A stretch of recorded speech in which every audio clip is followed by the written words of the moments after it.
Welcome back to my channel, everyone. Verneda Adele tapping in. We are here to talk about events today, and we're more specifically here to talk about building your event business with contractors first.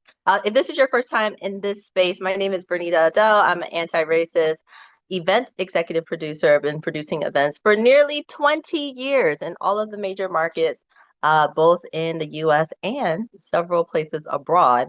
And I have had the pleasure of building a multiple six-figure event production business as a consultant, as an executive producer. And you can do that too. We are here for all of our emerging producers. We are here for all those who are looking to go from in-house into being independent, who want to build their own event businesses. And we also, from time to time, make sure that our topics are meant and designed for those who are in-house, particularly if you are on the executive team looking to hire and to build out your event program, whether that's a fundraising event, corporate event, social events, even, we got you. So tap in today. We are talking about building your event business with contractors first. And it's great because there's actually a lot of sound bites going around right now that are talking about for small businesses in general. You do not have to jump right into your first full-time hire.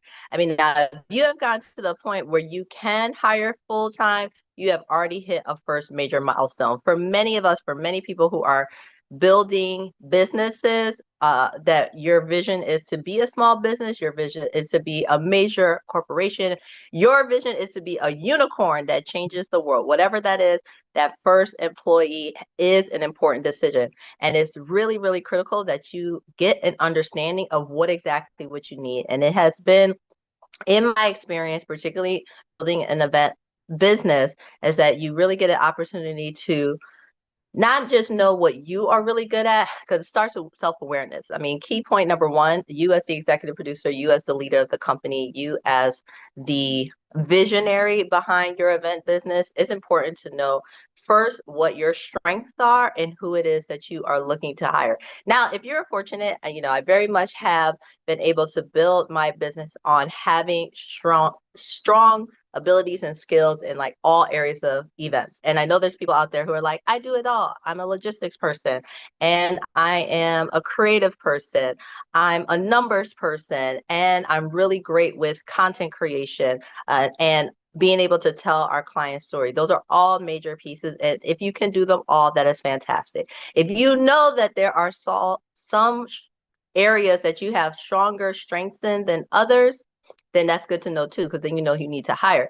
Now, if you're in a place where whether you need to hire specific skills or you need an overall assistant, an extra pair of hands, contractors are a great way to learn what personalities work well with you. Who is cooperative? Because quite frankly, not everybody is cooperative. Not everyone who wants to become a part of your business and quote unquote gain experience in events or continue to build their own event skill is cooperative. You do not have to hire and keep working with uncooperative people, but it's really great when you have someone that's on 1099. And for anyone who doesn't know, a 1099 is someone who is a temporary contracted person, not an employee, not an employee. You do not treat them like an employee. They're not paid like an employee. They're not taxed like an employee, but it gives you a layer of separation to be able to get to know what personalities work for you, what skill sets that you need in your business, and where you can dial it back or have someone exit so that you can bring in the right person for your flow. This has saved me many times. You have to be able to cut your losses when it's not a right fit and bring in a different team member. And then once you have great team members, make sure to treat them well. Make sure to pay them well. Make sure that you are giving them growth opportunities so that they continue to work with you, because that's the other thing that will save your business. Over time, you are going to have an opportunity as you build your network to have that core team that you know you can always call on. You know you can always call on person A for logistics or for AV. You know you can always call on another person for talent wrangling. You know you can always call on person for being a runner, like the person that just gets things done. Those are all important knowledge bases to have and to know when you can call on that person, whether they're more seasoned like you or they're junior. Over time, you get to know what's the right fit for any particular project, who you can call on, and it gives you an opportunity to build your business without having the responsibility of all of the overhead that comes with full-time employee, because you might still be in the process of getting to a point of consistent cash flow that would support a full-time employee. And if you're not there, it's totally cool. If you're on the road to that, and even as you start to build that, you might get your first full-time employee, and it still benefits your company to have 5 or 6 or 10 people that you can call on for any event to build out your contact work. Believe me, it's crazy when people are not available.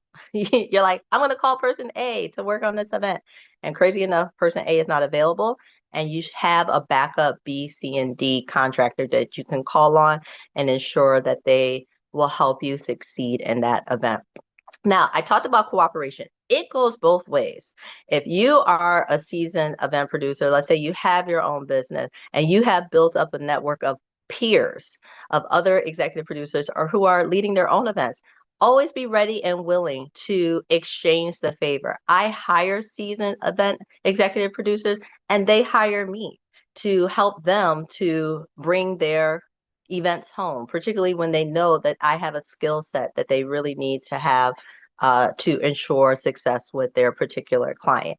Whenever I step into someone else's event, I am here to listen. I am here to learn.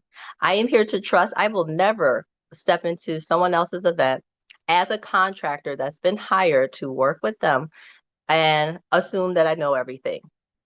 Not be available to listen to how they want to work, to put the way I think that things should be done over what has been requested of me. That doesn't mean that you don't give ideas. That doesn't mean that you don't say, hey, have you thought about, but you give the respect of that business owner, of that executive producer who has hired you, so that when it is time for you to hire them, and that does happen, they will give you that same respect. So that cooperation goes both ways.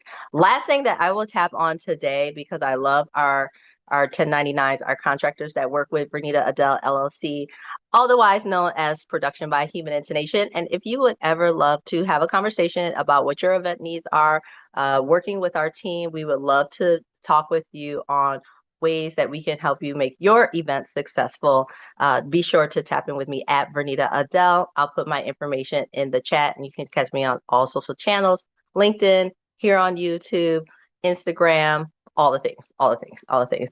But last but not least, when it comes to building your business using contractors, be sure you think about what that I mentioned earlier about paying people well.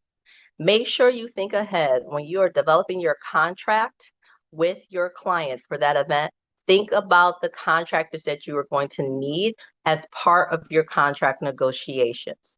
I often feel that producers shortchange themselves in the process of like getting the client, where they really don't put enough money in their budget to hire people to work with them. And then that makes it difficult to get great quality people. It makes it difficult. You might get great quality people, but then you burn them out because you're not paying them well, and they won't work with you again necessarily.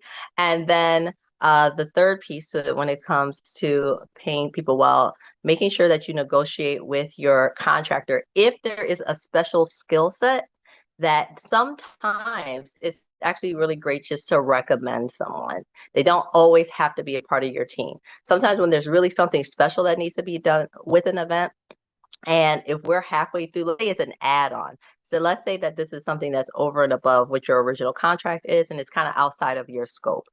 Rather than trying to squeeze it into your existing dollars, you could also recommend that 1099 contractor to your client to pay them directly for their own rate. And then that way you don't lose out. The other person gets the full compensation for their expertise, and there's somebody that you can always call on again. So these are today's tips right here in this space where we talk about not only event success, we want to think about ways that you can grow your business. This is Verneda Adele. Tap in again for next week's video and let the world know how you'll use your hot sauce today.